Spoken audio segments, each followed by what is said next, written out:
दिवशीत डोंगराला लागलेल्या वणव्यात 2 एकरमधील फळबाग जळून खाक. दिवशी खुर्द तालुका पाटण येथील डोंगराला लागलेल्या वणव्यात 2 एकरवरील फळझाडांची बाग जळून खाक झाली.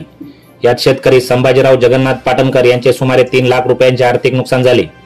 याबाबत सविस्तर माहिती अशी की केरा विभागातील दिवशी खुर्द परिसरात अज्ञात व्यक्तीने आग लावल्याने ही आग पसरत श्री पाटणकर यांच्या शेतात पोहोचली. काही वेळातच आग भडकल्याने फळबाग जळून खाक झाली.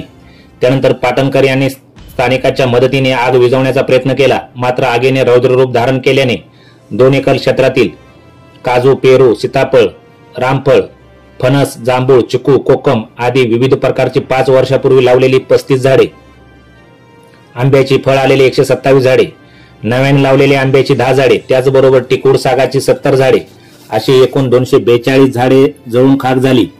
यामुळे शेतकरी संभाजीराव पाटणकर यांचे सुमारे 3 लाख रुपयांचे आर्थिक नुकसान झाले आहे. साप्ताहिक कुमजाई पर्व न्यूज संपादक प्रदीप माने, पाटण.